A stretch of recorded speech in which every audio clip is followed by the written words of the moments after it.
नमस्कार। Next 9 news पर आपका बहुत बहुत स्वागत है। आज हम बात करेंगे राहुल गांधी के बारे में कि राहुल गांधी के लिए आखिर 2024 कैसा रहा।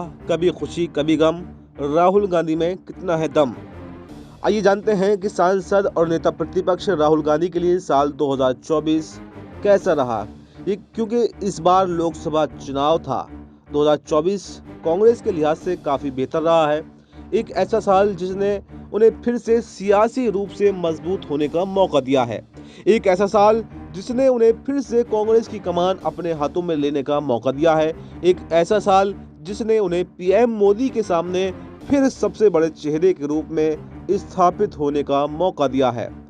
अब मौके कई मिले, अवसर भी दरवाजों पर दिखे, लेकिन राहुल गांधी के लिए साल 2024 कभी खुशी कभी गम वाला रहा। हम ऐसा इसलिए कह रहे हैं क्योंकि राहुल गांधी के लिए साल 2024 लोकसभा की तैयारियों में से शुरू हुआ था।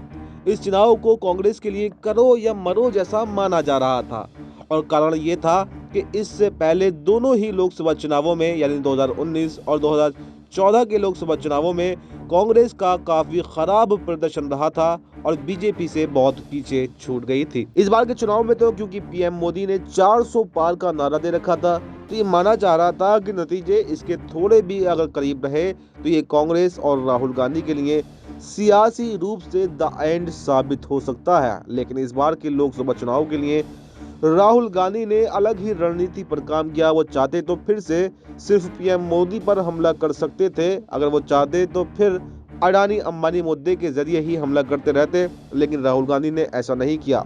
इस बार वो बीजेपी के ट्रैप में नहीं फंसे। इस बार उन्होंने पूरे लोकसभा चुनाव में सिर्फ स्थानीय मुद्दों पर फोकस जमाया। उन्होंने उस वोट बैंक को अपने पाले में करने की कोशिश की जो पिछले 10 सालों से बीजेपी का परंपरागत वोटर जैसा बन चुका था। यहाँ बात हो रही है पिछड़े समाज के वोट की, जिनकी भूमिका देश के कई राज्यों में निर्णायक मानी जाती है, और इसी वजह से शायद ही कोई ऐसी रैली रही होगी जहां पर राहुल गांधी ने संविधान बचाओ और जातिगत जनगणना का जिक्र न किया हो।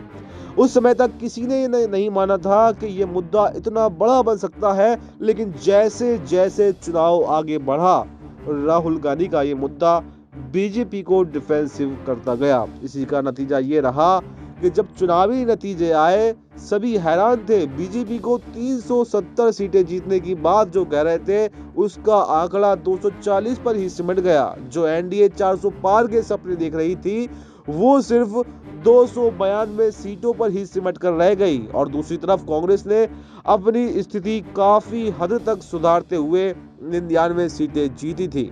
आंकड़ा 100 न करने का दुख तो रहा, लेकिन इस प्रदर्शन में भी राहुल गांधी को मॉरल विक्ट्री का स्वाद तो जरूर मिला। इस एक प्रदर्शन ने इंडिया गठबंधन को एक मजबूत विपक्ष के रूप में इस बार स्थापित किया, और उसी विपक्ष में राहुल गांधी का कद अब काफी बढ़ गया है। राहुल गांधी के लिए उन नतीजों के मायने इसलिए भी अहम रहे क्योंकि उसी वजह से वो नेता प्रतिपक्ष बन पाए हैं। जो पद 10 सालों तक कांग्रेस को नहीं मिल पा रहा था, उस एक प्रदर्शन के दम पर राहुल गांधी ने उसे हासिल कर लिया, और उस पद के मिलते ही मोदी सरकार की चुनौतियां कितनी ज्यादा बढ़ गई हैं, ये आप सभी ने देखा है।